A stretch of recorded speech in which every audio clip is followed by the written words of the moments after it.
who does locates in Moncton? How does that work? Uh, I want an it's out of province locate experience. I'm really interested in this. it's Enbridge does some, but it's pretty rare that I call in for locates. So um, it's similar to you call the 811 number and all that, but I don't know. Like I saw that you guys were getting charged for locates, and I was like, geez, like I haven't heard anything around here. Like I got to look into this. I took care of that situation. Yeah, Mike single-handedly fixed the whole thing for us. Just everyone online thinks that, so we'll just perpetuate that reality. I posted 3 memes and brought those motherfuckers down. To their knees.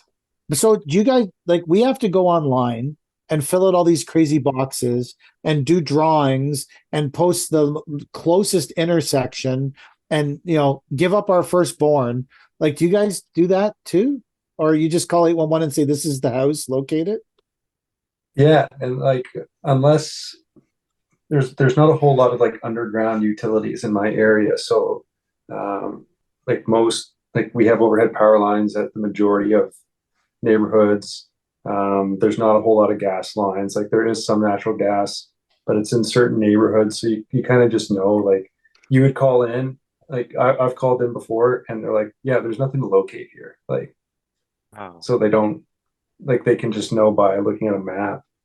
Um, at least that's and then like I say that and I hope it's 100% factual because if it's not, I'm going to look like a complete idiot. But at least that's been my experience is that it's not as common as I think maybe it is in other parts of Canada. Like, Is So that you because of bedrock that they put everything overhead? Like, do you hit a lot of bedrock when you're excavating out there? Or?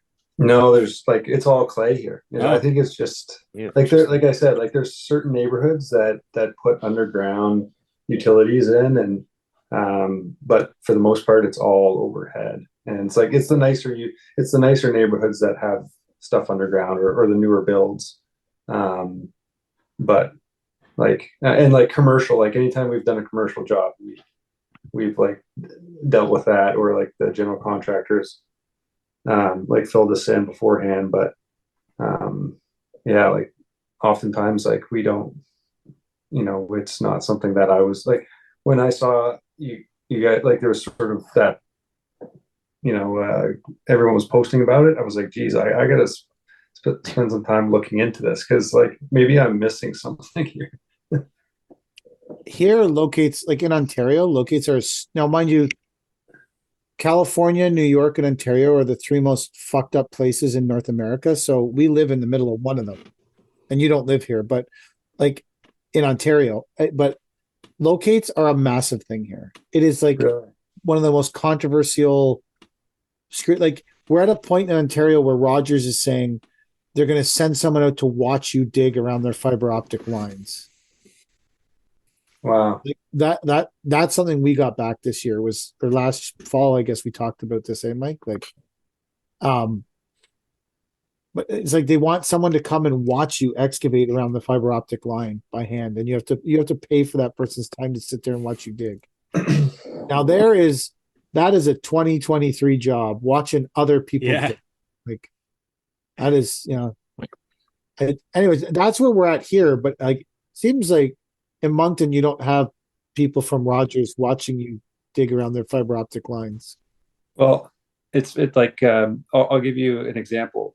2 years ago, we were doing a job where someone wanted their whole yard redone, a bunch of trees planted, um, some like front retaining walls with some garden beds and stuff. And he worked in IT, and he had Bell and Rogers and another internet provider because he runs tests. So he has to test every single internet provider with his through his work to make sure that whatever he's doing works well on all the other providers. So he had like tons of cables coming in, and he knew where they all were and everything. And we called in, we got the locates. And as we were working on the property, we found this line and it was a Rogers line, and it was just laying on the ground through these big mature trees.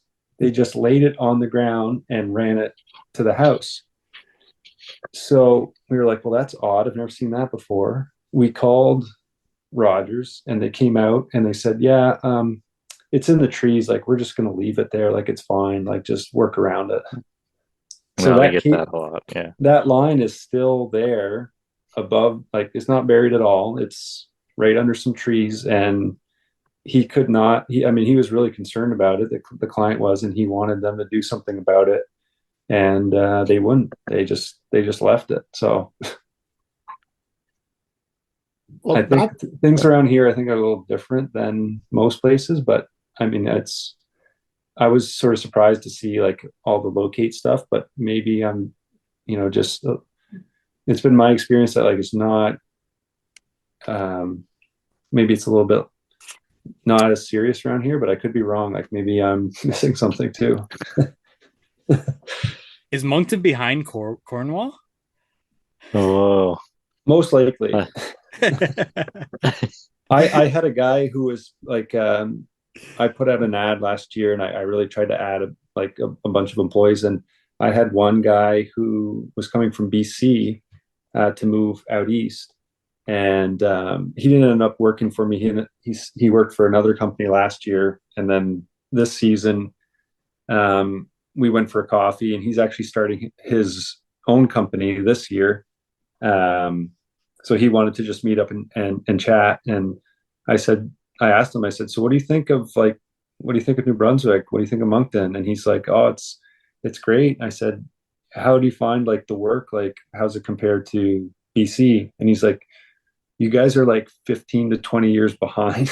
And I was like, seriously? He's like, oh yeah. He's like, you guys are like, it feels like I went back in time. wow. I was like, oh, well, that's interesting. Like like we kind of know that we're maybe a little bit behind the other provinces, but like he said, 15 to 20 years, I couldn't believe it. Zach, So- are you born and raised out there? Yeah. Yeah. Yeah. So how many like paver suppliers do you have to pick from? There's three.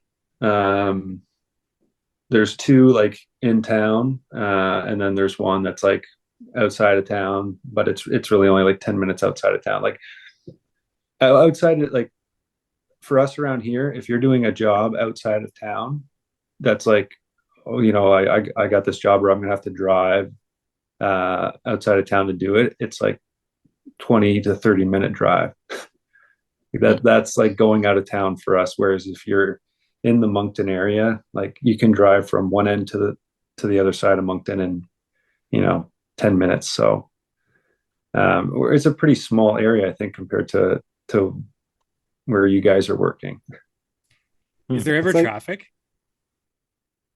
No, not much traffic. That's nice. I Like wanna if you go get there. stopped at a light, like I was watching PK's story where he's like worried about parking. I couldn't imagine that. Like that looks. The I have no beaches. idea. I have no idea what that would be like. Like for us, I mean, you can park pretty much anywhere. Like there's parking's never an issue for like. I mean, some jobs like it's like, but if I was to complain about parking to you guys, you'd be like, "What are you even talking about?" Like, I couldn't imagine trying to do what you were posting on your story the other day. Like that seems So like a that street, logistical nightmare. yeah, that street's a dead end street. Yeah. And it's got parking on both sides. So my friend lived on that street for a long time and then bashed the house down, got all the permits and built a new house. And so we did that house, and it is a painful street to be on. Like everyone, like if you saw that, but it's just there's nowhere to put it. And that house was about halfway up the street. So I was there on a Saturday working with him, putting stairs in on a Saturday. And 4 houses on the other side of the street, 4 houses down, second from the end of the dead end, the woman had a real estate agent walking by to get to the end of the street because obviously she had to park 5 streets over too. And he saw her and went and said, why are you here? She said, well, we're going to put this house on the market. And he said, okay, well, I'm going to buy it. And he bought that house with the intention. And that's where we're working now. Like when I thought the pain was over in the middle of the street, he bought a more painful location on the same street where we're working now. Like I'll post a video tomorrow. I'm going to go down there tomorrow. I think that there's a garage that's stucco and then a Trex deck. And they're going in between the two of them. And the space is 2.5 feet wide to bring all the material into the job. Oh, geez. It's fun crazy. And then my buddy's like, hey, this dig out seems to be taking a long time. And I'm looking the back and the E20 is swinging 360 degrees, then going over top of a Trex deck that they've covered in filter cloth then going into the gap where the bucket is only like 2 inches on either side, and then going through the gap where the stucco garage is and loading the buggy. And I'm like, I wonder why this is taking a long fucking time. Like it's a painful place to work, but we've actually, because last fall we did another project with him. We've done a bunch of projects with him, and you get used to being there. And the people that live on those streets are generally pretty fair with you because everyone's in the same painful situation. Yeah. Where do they put snow in the winter? It just stays there. Do people park on the street in the winter too? Oh yeah. Those cars are always there the whole time. I've been there a lot because it's a very good friend of mine, but I'm like, I can't imagine living here. Like it just every time I go there when I leave, I'm like, man, I can't even fathom this level of humanity just all packed. Like it is like that house is one street off Queen Street, which if you've ever been to Queen Street in Toronto, it's a very nice street. And there's tons of little cafes and you walk up and down and it's like a 3-minute walk to the lake, to the beach. Like it's a beautiful location that way. It's just, man, it's like just trying to do anything is even just like park your car is like a painful, like it's anyways, I could do with not work. Although it's in some ways, like when we work out, City of Toronto is so big that very rarely do you encounter anyone from the city. Because city is so vast and there's so few like bylaw people. And the only time we ever encountered a bylaw guy, it's on my Instagram somewhere. I literally like said, hey man, will you be on camera and tell everyone what we're doing wrong? And the guy was like, yeah, sure, no problem. And we like did like an interview with him and he told us all the laws we were breaking and it was sick. I don't know, it was like 4 years ago, but it's buried somewhere on there.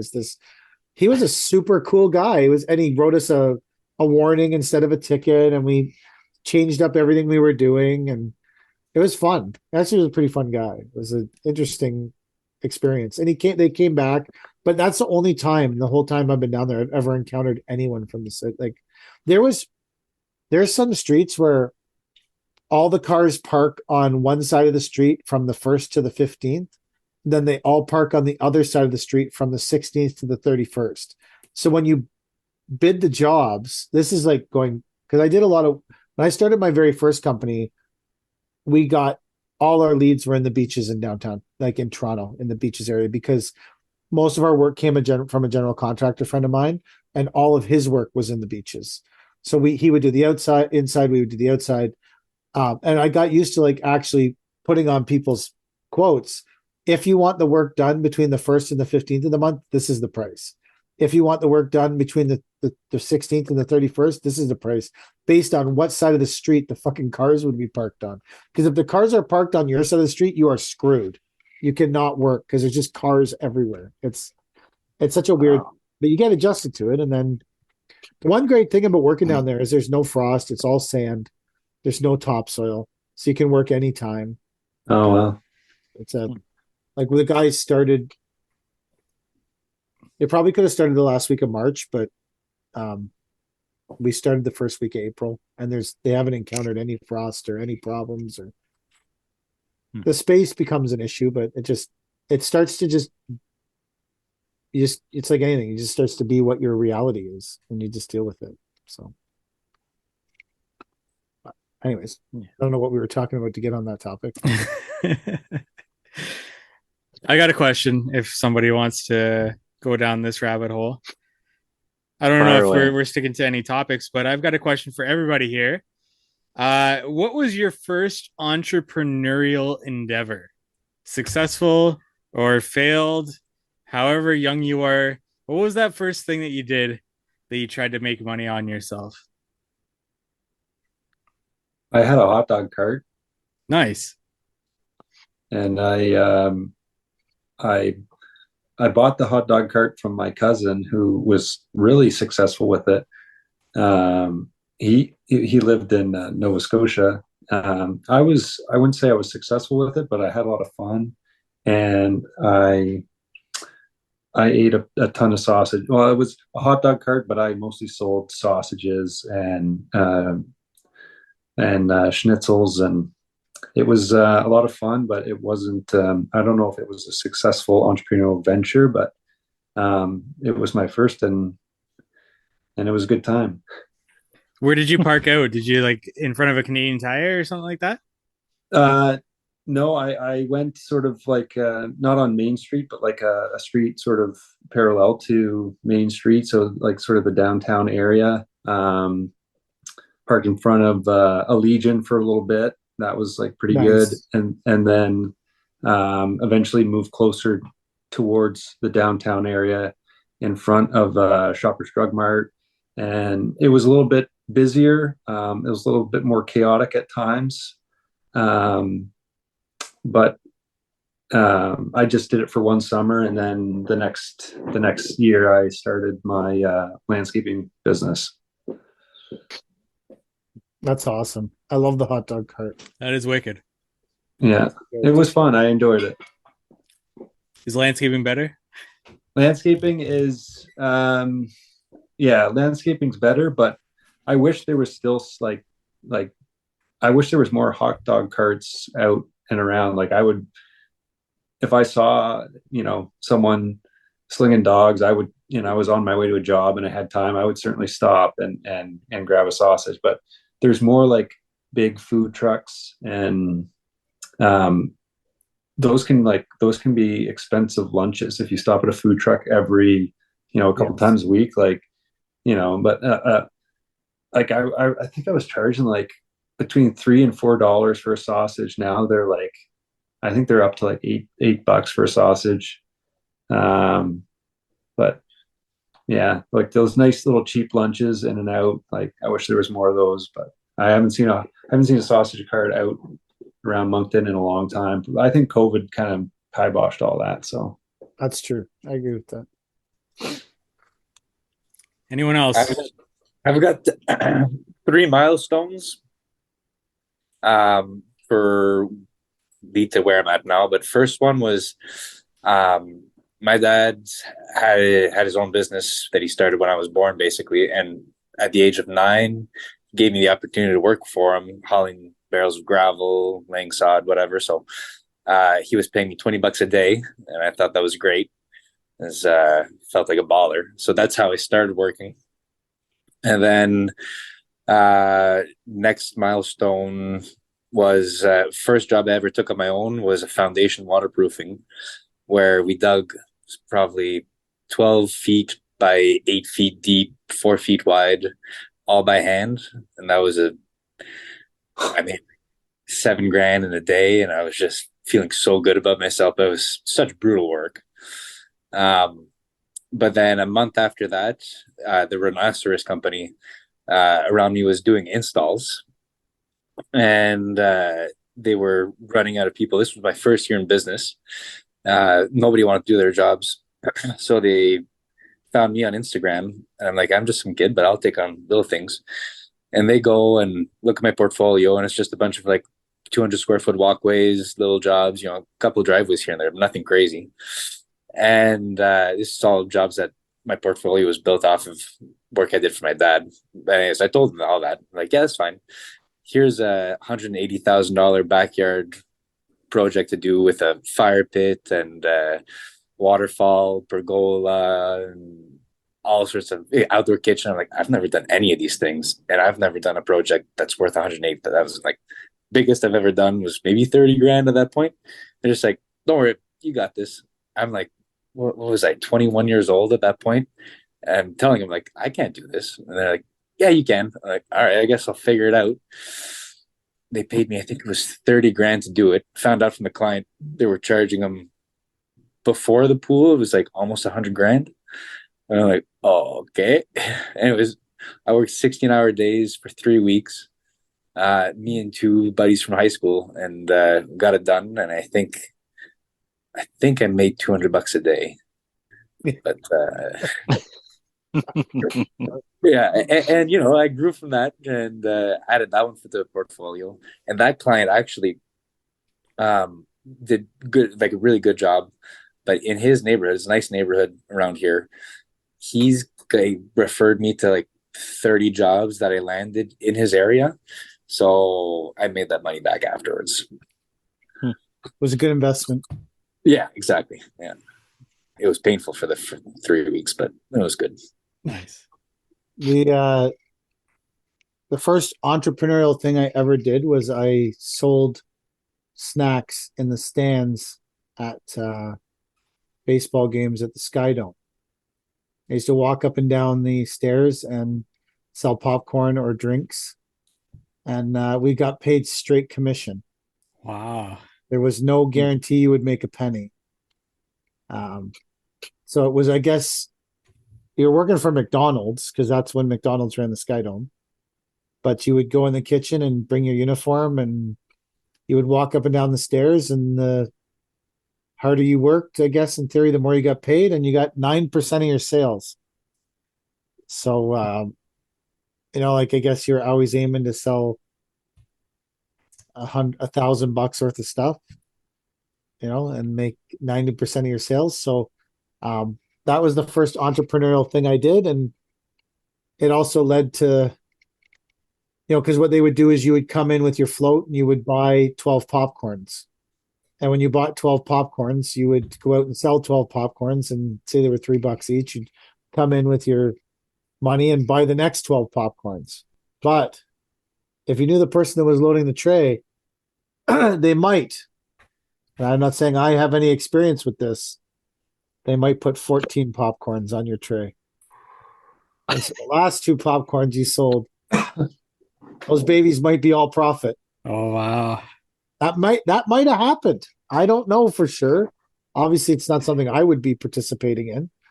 But I think I was like 13 or 14 when I was doing that job. I used to take the GO train. That's a bizarre thought for my daughter's 15. Like I would like get on the GO train in Pickering and take it all the way to downtown Toronto and then walk to the Sky Dome by myself.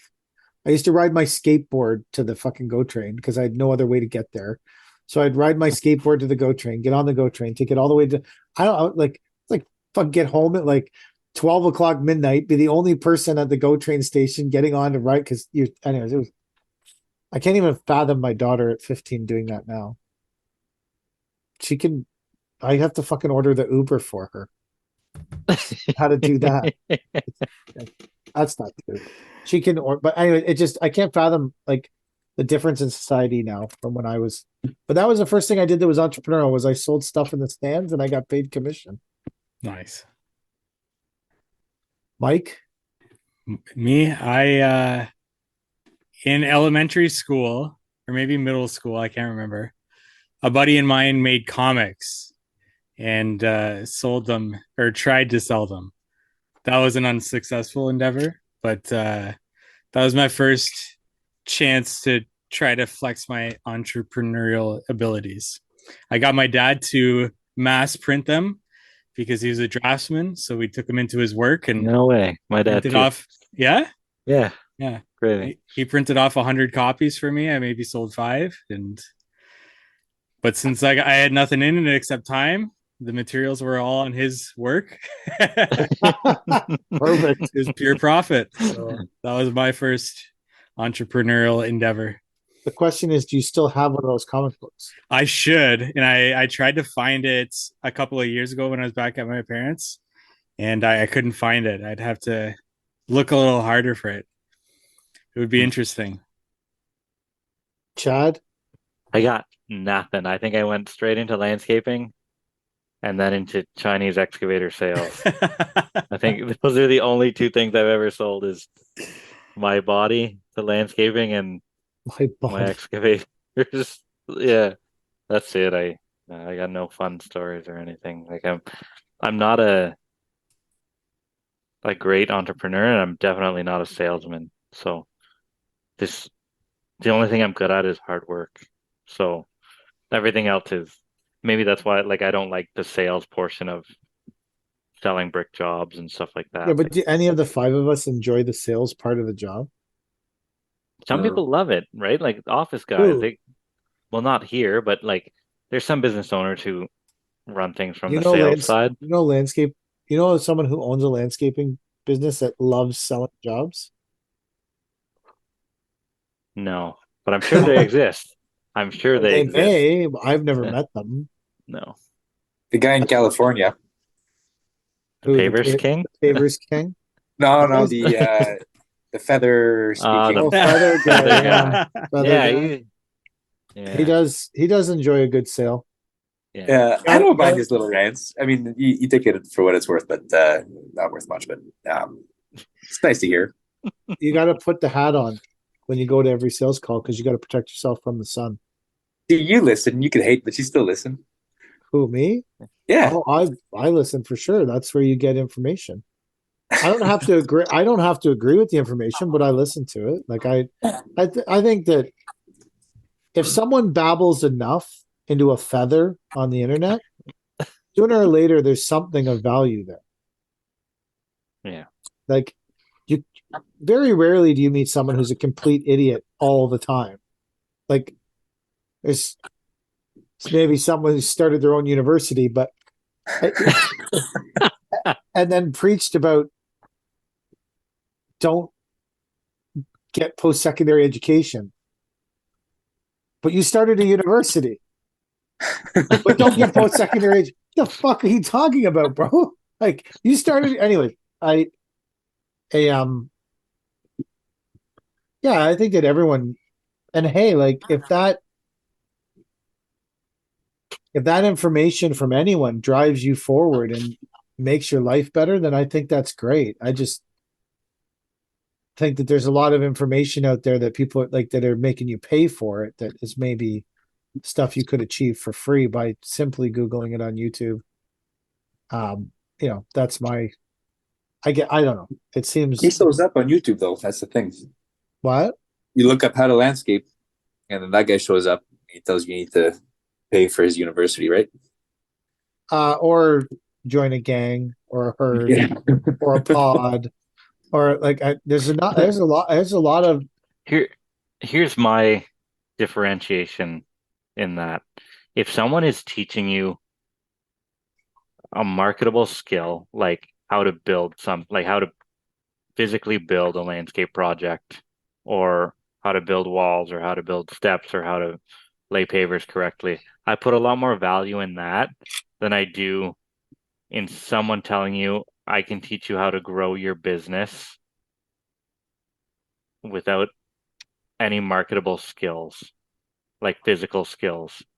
Because at the end of the day, to me, anybody can go out and sell their physical skills, their building skills, uh, in a more honorable way than they could then trying to turn around and flip the snake oil to someone else, right?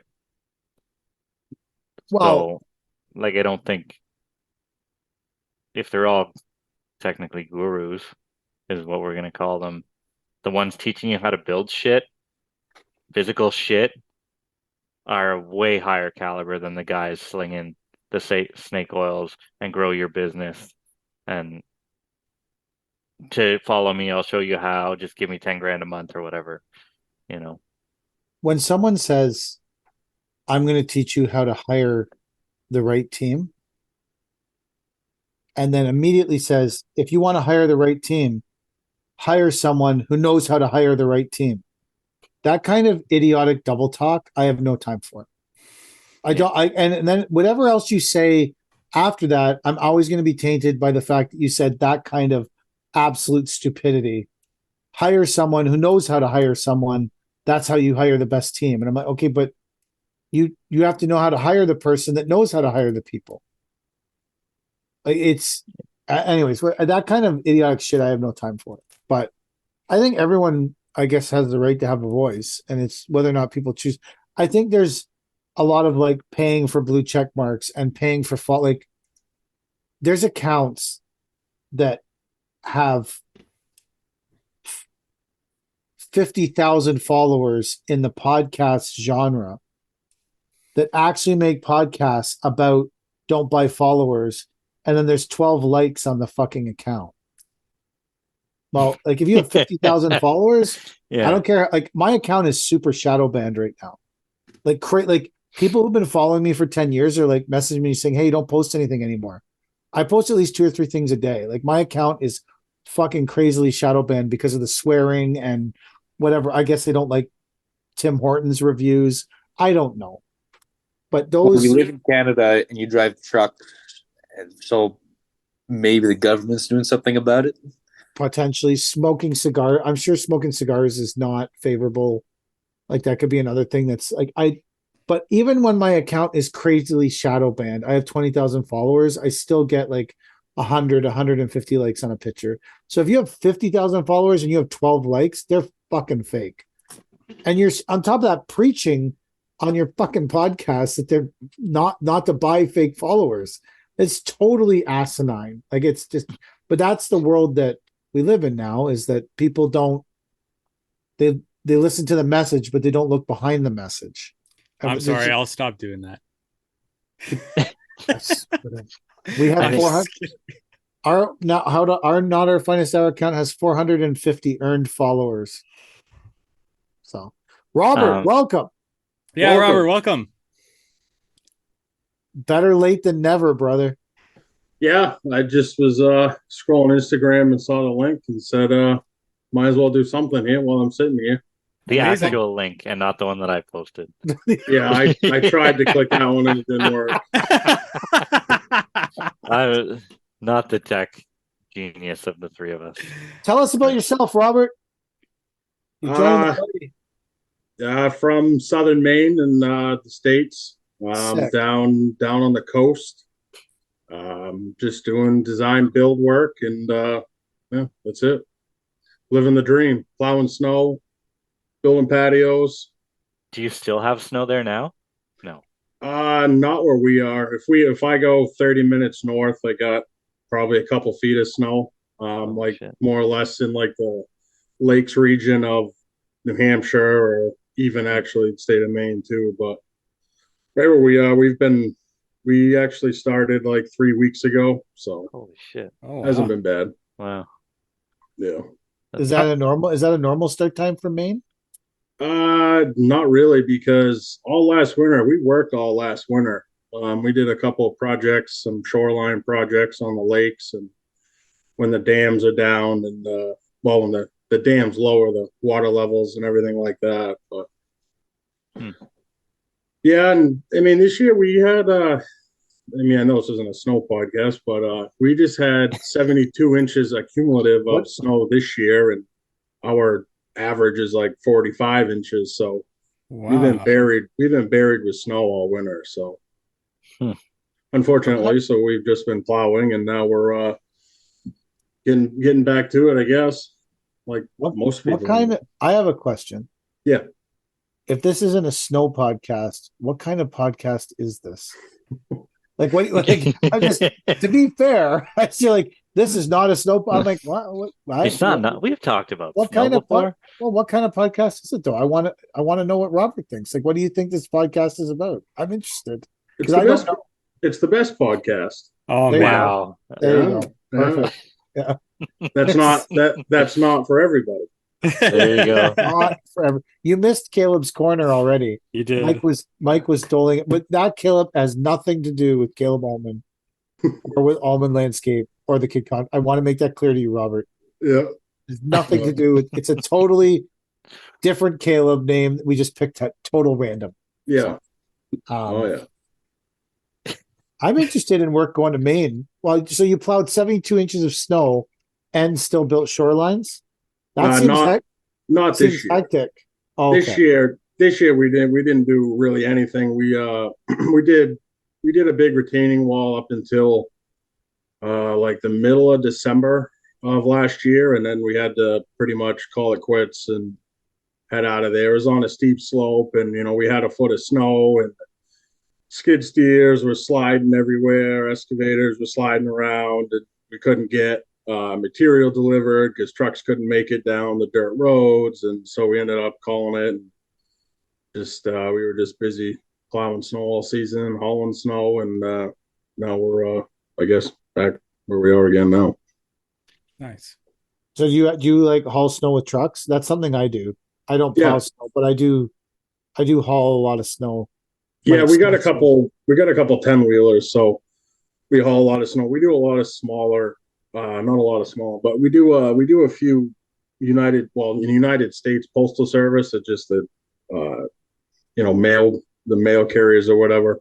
We do a bunch of those sites, and they're really small. So anytime it snows, you get 4 inches, it piles up, and you have to haul it away. And so we stay busy doing that too. We actually did quite a bit of snow hauling this year, which is a lot more than normal, but What? pays the bills.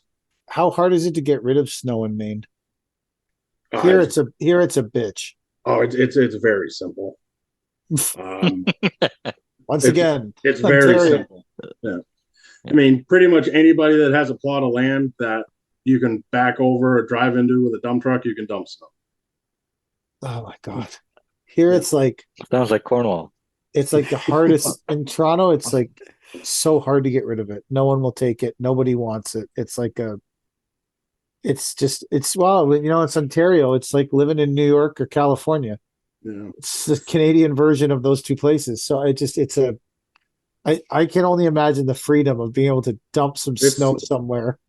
it's nice. I mean, there's a lot of like aggregate quarry pits, and there's a bunch of big like concrete companies around us that will, you have to pay like $25 to dump a triaxle or a trailer dump. But I know, we have enough connections with people that have pits around here or just have extra land, and they just, we just dump it, and then either we leave a loader or someone has a bulldozer that you don't leave on site, and you just keep piling it up. And I mean, down the street from our shop here, I mean, we have still one hell of a pile of snow that's still melting, but it's covered in dirt, so it'll usually melt off by what end of Mayish into June. But Oh, shit. I have a pile of snow at my yard it was a significant pile. It's probably about a quarter left. yeah, One of the piles is gone, and one of the bigger pile is still there. Um, it still exists. It's yep. still working, but it's all covered in dirt from just dumping it. Oh yeah, But yep. That's it. I'm just in the office doing some late night stuff, and go inside and go to bed and start over tomorrow. start Once over again. again. How's your spring been in Maine? Like in terms of leads and stuff. I mean, that's one of the topics we've been talking about. Is just for some of us it was slow and now it's busy. For some of us like me, that's still slow. Yeah, I mean, it's kind of been slow, but it's picking up. But it seems like we're getting a whole different volume of kind of leads where it's just like, someone wants us to like Do uh, drainage.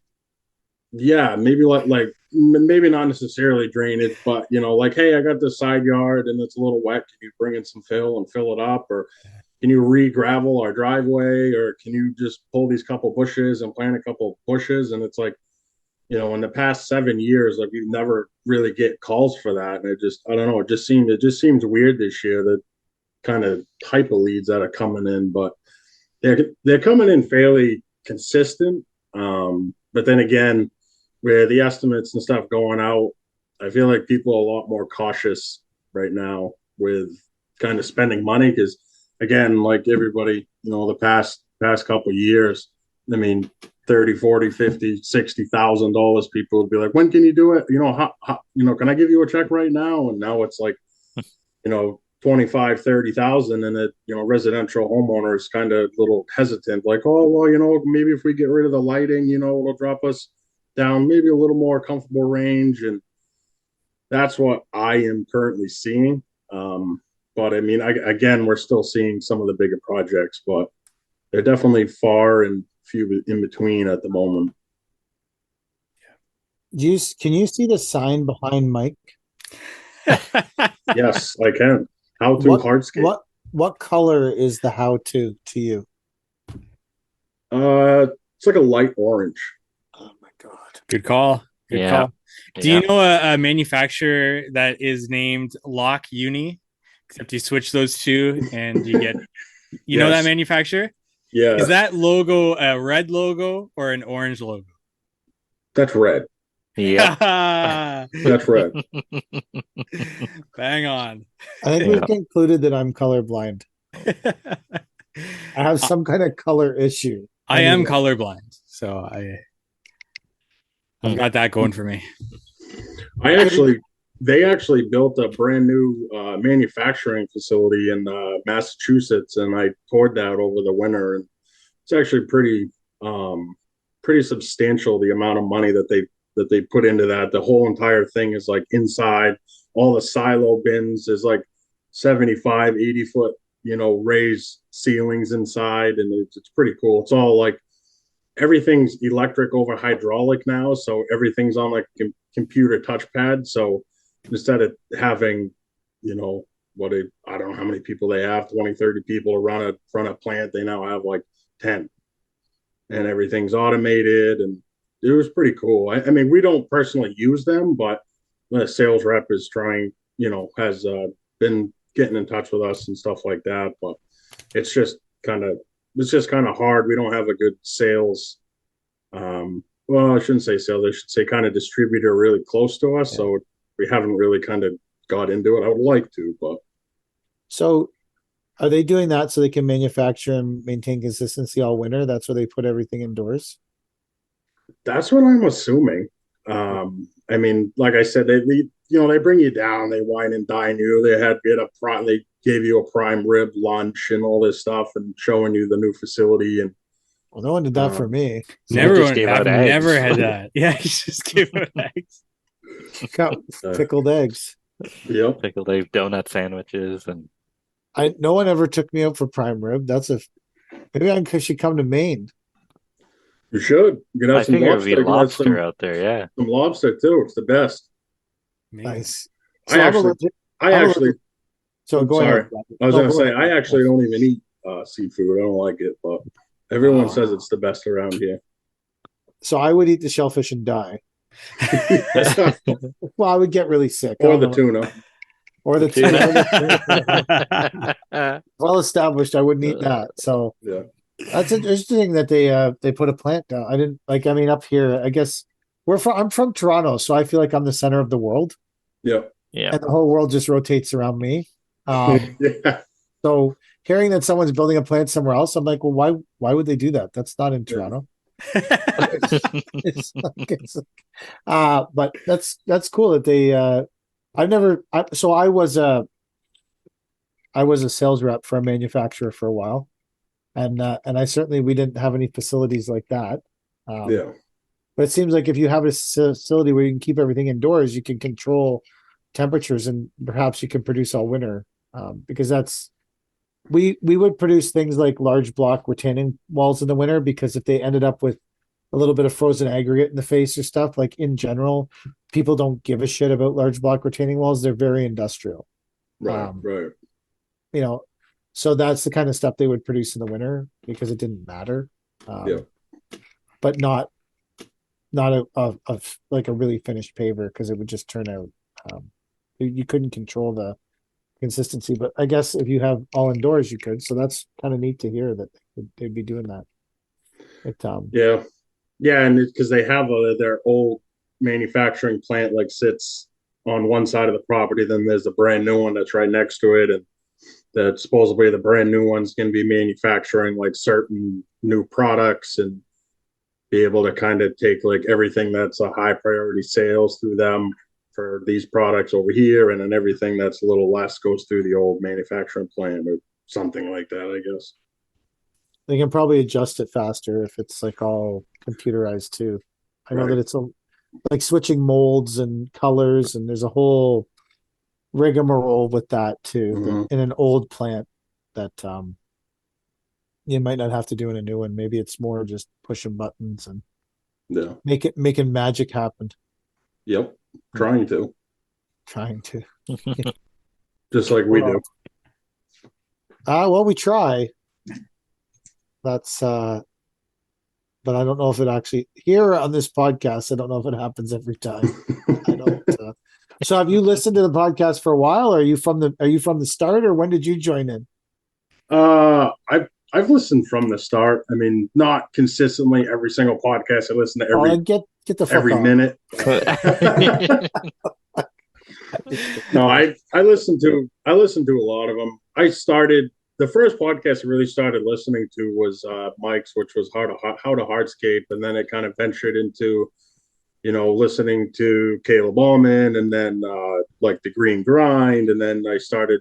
There's a snow podcast now. I don't know if you guys have ever heard it. It's the Snow Jobs podcast with Glacier Snow Management, and I can't think of the other guy's names from like all hands landscaping from New York or something. I listen to them as I love snow, so I'm kind of wacky, but I love snow. But yeah, so I listen to a lot of different podcasts. I listen to kind of all the different extremes and down to this one, and this one gives you a good laugh, and it's gives you a good end of the day podcast. Pick me up, get me home, anyways. So that's good to hear. Zach, are you from the beginning, or are you? I started. I think I started pretty much from the beginning, and I try to listen to every single one. I've missed a few lately just because I've been doing more like office work and things like that. But once we get on, and we've like sort of taken a break from plowing snow, but when we were plowing snow, I was just listening to every single one. And once we get on the job sites again, I'll have the headphones in and I'll be able to keep up. But usually when the office work, the in between sort of doing jobs and that, I don't have as much time to listen to every single one. So I feel that. Yeah. Adam, Yeah, from the get-go. from the get-go. Yeah, and you know what? I met a landscaper who's he's shutting his doors and becoming a product rep. Yeah. So he's got some leftover jobs that he's sending my way. But he was making references to the show, which I thought was funny. Oh, really? That's awesome. That's Yeah. fun. It's a But cult following. He's a product rep now, so he gets to make all kinds of weird things. He can, I'm also a longtime Twitter follower of yours too, PK. Ooh. Oh, really? Well, see, Wow. that's OG. If you Yeah. Twitter, But then I think your Twitter, like your my Twitter got banned. because you went away and then you came back. Yeah. And when you came back, I was like, yeah, he's back. But your old profile's gone or something. No, Elon brought me my old profile's back. Elon rescued me. I got I tweeted one single thing about how many people attended the trucking convoy. It was like an article, and my account was immediately banned and shut down. Oh, Like immediate, and then they wouldn't, I could not get. I applied to get it back. I asked for a review because I had that account for a long time, and then when Elon took over, I applied again. It had been gone I actually started another account, another Paver King account, because I was like, okay, well, I can't use this, because sometimes I use that account to post things and screenshot them and then put them on Instagram, and I use that account for quite a few things. So I started another Paver King account, and then when Elon took over, I reapplied, and they took me out of Twitter jail. But nice. I was in Twitter jail I've been on here for I think it's 13 or 14 years or something, and I'm getting screwed over by this one thing. It's not like I posted 50 things or was making outrageous claims. I literally reposted an article. I think it was actually a tweet from Pierre Poilievre, that's like the leader of the Conservative Party. I think I retweeted something of his, banned the next day, no explanation. They said I broke community guidelines. Like, okay. But I think that what they were doing was it's that account has 6,000 followers, maybe something like that. So if you go and ban all the 6,000 follower accounts, no one gives a shit. If you go and ban Pierre Poilievre's account, everyone's going to freak out. But if you ban the 6,000 follower accounts that are retweeting anything you don't like, no one's going to come and fight for the 6,000 follower Paver King account. No one gives a shit that my account got shut down. So instead of banning the big accounts, I think they took more of a strategy of saying, let's ban any of the accounts that are spreading stuff we don't like that have between 15,000, like 15,000 followers or less, because no one's going to help those people. No one's going to make a big deal about them. So I think that's what happened to me. But then Elon let most of us out of jail. So thanks, Elon, for the $3 billion you lost doing that. I appreciate it. But I think we're coming to the end of here, guys. But I do want to ask if any of our guests has a hot take or something controversial that they want to hurt somebody's feelings about before we put a close to this episode here. So anything that you want to say that's a hot take in the industry, online, or a controversial take, or you just want to hurt somebody's feelings here, this is your chance. Ruffle some feathers. My biggest beef is, but you guys covered it, is soft sand. Left, right, and center. So, but you guys have that covered. What was that? I missed that. Oh, you guys covered it pretty good, but my biggest beef is soft sand. Soft sand. Oh, okay. Gotcha. Poly sand, I just won't harden. Gotcha. Okay. Yeah. Could they make a polymeric additive that we could just be like, this sand's going to be foolproof because I'm just going to add a whole bunch of polymers to this. Call it H2 instead of whatever it is. I think that there's a valid argument that it's a failed product. And I'm not being mean to anyone, and I'm not talking about any manufacturer in particular. I'm saying I think that I've had a lot of like deep discussions with different people in the industry about this, and I think that one of the things is that when it first came out as a product, most of the pavers were tumbled and didn't have spacers on them. And so the expectation of success in that product was very low, and you couldn't really tell if it was working or not because there was no space between the pavers anyways. If this is when it first came out, when tumbled pavers were king. And as the joints got wider and the spacers got bigger, and maybe the product was never a fantastic product to begin with. And the only reason if you're very rarely do you go to a 4x8 job and someone's like, oh, the sand fucking failed here, or a tumbled paver job and say the fan. Back then it was mostly polyhaze because people weren't washing it down properly, or but there's an argument that it's an honest, I'm not saying it's right or wrong but I think there's a legit argument to be had that it's a completely failed product that everyone has accepted is okay. That doesn't mean I still buy it. I still install it. It just, my expectations of it are not high. And I think that the resin has a different, the whole filling of joints in pavers is I don't know where the solution comes from, but I think that's a good hot take that, perhaps it's you wish the sand would get harder. So moving on to someone else's, now that I've dominated that conversation again, probably got myself in shit, but whatever. Robert, Zach, hot take? And you don't have to have one. Favorite patios and chains, but okay, sure. Yeah. I actually DM'd PK the was it the Northeast Hardscape show? They actually had that display there, and it was fun. bring back some good memories of that one. Yeah, we had some good fun with that one. That's a hot take. It is. The Still around. So do you use concrete edging in Maine? Is that a normal thing for you guys? What do you guys do? Yeah, we use Extreme Edge from Alliance. Okay. Good product. Yeah, I like it. I like it better than like actual concrete. Like say you get bad concrete that is using like 3/8 stone over 3/4. Yes. I think it spreads nicer. And I did a test pad at our shop, and I mean it's kind of how you come in and out of the man door every day for at least 2 years now. And I mean this stuff doesn't move. I mean usually plow it or shovel it with a skid steer or something like that and lower it over the pavers, and it's never moved, it doesn't crack, it doesn't settle, and I think it's a really good product. I agree. We use Perma Edge.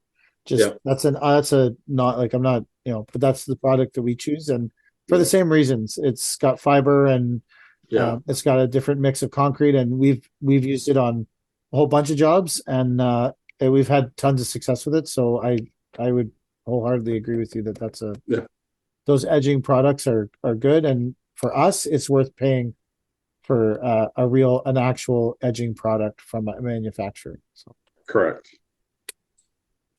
as long as there's no chains involved, as long as no one's pulling on it with a chain. Apparently, like I got more heat from that in a couple chat groups. Like I can only imagine. I never seen that guy before in my life. I don't know who the fuck he is. And people are like, I was like, I don't know who that guy is. And people are like freaking out. I'm like, well, he doesn't. And they're like, well, you should know who he is. He's a big player in the industry. And I'm like, well, does he know who I am? They're like, no. I'm like, okay, well, fair enough. And he's a nobody. I don't know who he is. Anyway, well, now you guys obviously contributed a lot. And I think that just wasn't maybe the height of his contribution to the industry. But I think he's contributed a lot of other valuable stuff, like bars that are welded together with a chain. Like that's Chad. Anyways, all right. Got myself in trouble on that one. Zach, you want to get me in some more shit? I'm gonna say Zoom links are overrated, and the proper way to do it is take a screenshot and then type in the big long link yourself. That's what I'm gonna say. Okay. Well, overrated. How did Robert log on today? Through Hardscape. Through Mike. So you click the link, right? Yep. Yeah. Well, I first tried it on my phone, and then my phone was like doing something weird, so then I had to unplug my computer and then do it from my computer, and it actually worked. We're just bugging Chad because he typed out the link into the actual thing instead of putting an I didn't type it link. out. I copy pasted it from what you sent me. So, and I mean, I don't know how to build these links and stuff. This is all way beyond me. I'm a simple landscaper. You're lucky that I can use what program do I use? Well, this is Zoom, Chad. This is Zoom. No, but you're looking at a computer. Yeah, but Caleb had me on some other program that didn't work, and it worked. No, because we ended up recording everything through the phone. Oh, did you? Oh, yeah. Okay. All right. I thought it worked. No, it didn't work. I don't think. Well, anyway. Now you're on this podcast. It's run by professionals. That's a hot take. That's a hot take. 10 things here. My hot take is that this podcast might be run by a bit more professionals. That's all I can say about that. That's we got better sound quality here, right? Mike? And that's a Caleb's corner. And that's Caleb's corner. All right, you guys good? We're good. We're good. All right, let's bring it home. This is the end of the episode. Well, actually, we should give our guests. Where can our audience go find you guys? That's a good idea, Mike. Business names, Instagram handles. Where can our audience go find you guys? We'll start with Adam, and then Zach, and then Robert. There. Yeah, you can find us at Ozo Construction, Facebook, Instagram, Google. Looking for anything that I could do with a machine, or let me know. I like sliding pavers, so yeah. Perfect. You can find me on Twitter at the Real Dad of Moncton on Twitter. Perfect. I like that. Nice. And then Robert?